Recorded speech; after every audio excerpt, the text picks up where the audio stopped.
Good evening to all of you.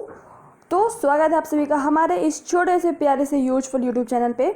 आज है तो ये target video no doubt, but इसमें से मैं दो चीज़ें इंक्लूड करूँगी, आपको आगे पता चलता जाएगा। लास्ट में टारगेट वीडियो के जो भी मतलब कि जो भी टारगेट दिया जाएगा उसको बताया जाएगा। सबसे पहले कि एक कमेंट डेली आता है जब मैं टारगेट देती हूँ तो एक्सेप्ट है, मतलब एक्सेप्ट का मतलब क्या होता है कि हाँ उनको मतलब स्वीकार है, जो मैं टारगेट दे रही हूँ वो जो चैलेंज देती हूँ डेली का उनको स्वीकार है। कोई इसमें बहुत बुरी बात नहीं है, कोई बड़ी बात नहीं है, लेकिन वो ना स्पेलिंग मिस्टेक करते हैं। मैं यहाँ पे किसी को मैं नाम नहीं लूँगी और फिर किसी को इस तरीके से मतलब ऐसा कुछ फील कराने के लिए नहीं बोल रही हूँ कि उनकी बेइज्जती हो, उनकी इंसल्ट हो, ऐसा कुछ नहीं है। सबसे गलतियाँ होती हैं, मैं भी कभी कभार कुछ ऐसा स्पेलिंग एरर कर देती हूँ या फिर कुछ ऐसे बोलने में प्रोनाउंसिएशन गलत कर देती हूँ, बट यहाँ पे बताना ज़रूरी है क्योंकि ऐसे ही उनके जैसे बहुत सारे लोग ऐसे होंगे जो कि स्पेलिंग में मिस्टेक करते होंगे। और इन तीनों से ये तीनों जो वर्ड्स है, एक एक्सेप्ट है, एक एक्सेप्ट है, एक्सपेक्ट है, ये तीनों वर्ड अपने आप में बहुत इंपॉर्टेंट रोल प्ले करते हैं हमारी लाइफ में। तो हम थोड़ा सा मोटिवेट भी होंगे और थोड़ा सा चीज़ें यहाँ पे एक्सप्लेन कर लेते हैं। जिनको देखना होगा देखिए, नहीं तो स्किप करके आप लास्ट में टारगेट वीडियो देख सकते हैं। देखो, जो ये एक्सेप्ट है, जो कमेंट में ये वाला एक्सेप्ट आता है, ये एक्सेप्ट का मतलब होता है छोड़कर, यानी इसके अलावा। यानी कि आप जैसे मैं बोलूँ कि आपको पढ़ाई छोड़ के और कुछ नहीं करना है, तो पढ़ाई एक्सेप्ट स्टडी, मतलब ऐसे करके हम आगे को सेंटेंस बढ़ाएंगे। एक्सेप्ट यानी ये वाला जो EXCEPT, एक्सेप्ट यानी क्या होता है छोड़कर। ये वाला एक्सेप्ट होता है CEPT, ये वाला एक्सेप्ट मतलब होता है कि स्वीकार करना। जैसे कि टारगेट हमें चैलेंज स्वीकार है तो टारगेट एक्सेप्टेड, तो ये वाले का मतलब होता है स्वीकार करना। और एक एक्सपेक्ट है, ये एक्सपेक्ट का मतलब एक्सपेक्ट मतलब उम्मीद, किसी से उम्मीद कर रहा है या फिर खुद से उम्मीद करना। एक्सपेक्टेड था यानी कि ऐसी उम्मीद मुझे थी पहले से ही, है ना। इन तीनों का मतलब समझ लिए। अब हम थोड़ा सा आगे देखते हैं। देखो, ये एक्सेप्ट यानी कि इसके अलावा या इसे छोड़ के नहीं, है ना, कुछ नहीं, तो के अलावा, किसके अलावा, हमारे पास 12 से 13 दिन बचे हैं, तो हमें पढ़ाई के अलावा कुछ नहीं दिखना चाहिए। हम स्टूडेंट हैं, हमें अब सिर्फ क्या करना चाहिए, एक ही काम होना चाहिए, पढ़ाई। 2-3 काम और होने चाहिए, थोड़ा सा सोना, थोड़ा सा नहीं मतलब लो 6-7 घंटे की नींद लो, और नहाना धोना ठीक है, जिसका जैसे मन करे 2 दिन में 3 दिन में डेली नहाओ, वो तो अपना अपना मतलब पर्सनल इशू है, ठीक है। और खाना, ठीक है, इतनी चीज़ें चाहिए। और साथ में हर 1-2 घंटे में 3 घंटे में थोड़ा सा म्यूजिक सुन लो या फिर एंटरटेनमेंट कर लो। अपने आप को रिफ्रेश करना, अपने माइंड को रिफ्रेश करना बहुत ज़रूरी है। आप रिफ्रेश करने के लिए सबसे बेस्ट तरीका है, आप अपने मम्मी पापा के पास बैठ जाओ, उनसे थोड़ी हंसी मजाक मतलब थोड़ा सी बातें कर लो। तो सबसे अच्छा बेस्ट तरीका यही लगता है कि आप जैसे चाय पी रहे हो, शाम की सुबह की चाय पी रहे हो, तो उन्हीं के साथ बैठ के चाय पियो, तो उससे क्या होता है, आपका माइंड फ्रेश हो जाता है। माँ बाप से बेस्ट तो कोई हो ही नहीं सकता, है ना। तो आपको पढ़ाई के अलावा इन 13-14 दिन में कुछ नहीं करना है। ये एक्सेप्ट मतलब क्या होता है, स्वीकार करना। किसको स्वीकार करना है, आपको अपनी वीकनेस को स्वीकार करना है। मेरी मैथ्स वीक है तो मैं इसको स्वीकार कर रही हूँ, मैं एक्सेप्ट कर रही हूँ कि मेरी मैथ्स वीक है और मुझे काम करना है इस पर। आप लोगों के भी कुछ सब्जेक्ट्स वीक होंगे, उनको स्वीकार करिए कि हाँ, ऐसा नहीं कि ईगो पे ले लिए, नहीं भैया हमारा तो कुछ वीक नहीं है, होता है सबका कोई ना कोई सब्जेक्ट या फिर 2-3 सब्जेक्ट वीक होते हैं, उन पे आप काम करिए।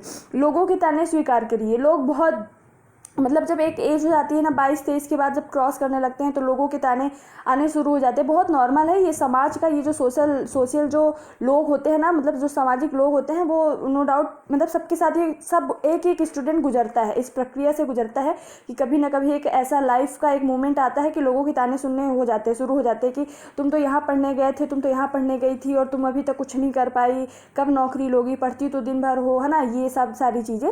तो ठीक है, उनको स्वीकार करिए लेकिन पॉजिटिव तरीके से।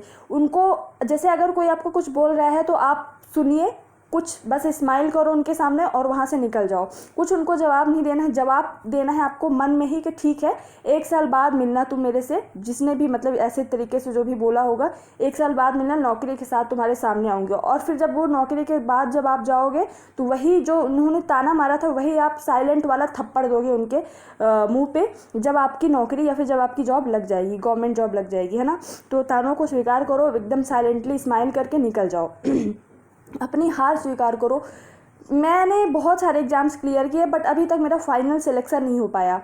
तो मैंने अपनी हार स्वीकार की है कि कहीं ना कहीं कुछ कमियां रह जाती होंगी, तभी मेरा फाइनल सिलेक्शन नहीं हो पाया है। चाहे वो वनडे लेवल हो, चाहे वो MPPSC के लेवल पे हो, चाहे वो मतलब कोई सा भी व्यापम का लेवल हो, है ना।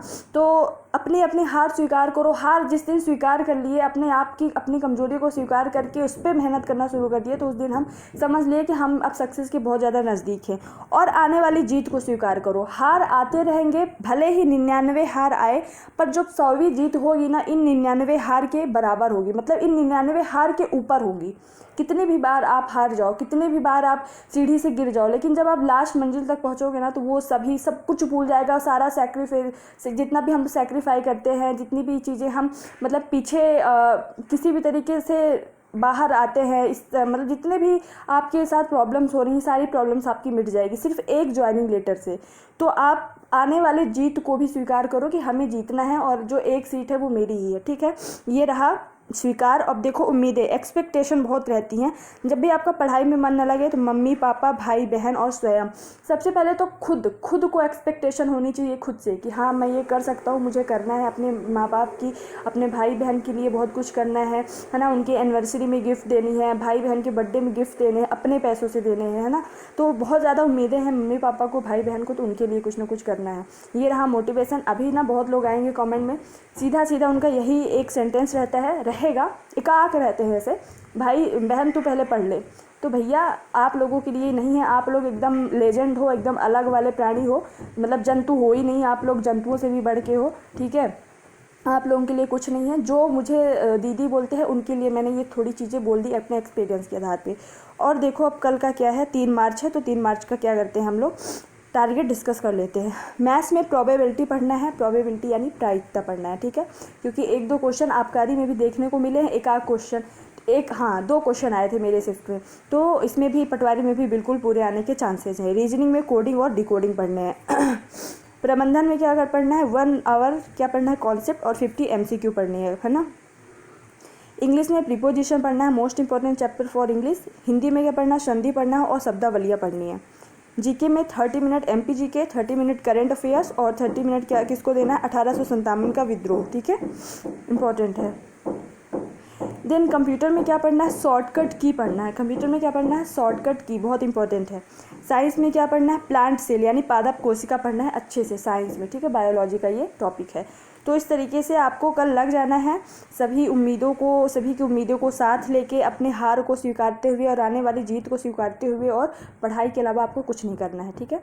So thank you so much. जय हिंद, जय भारत।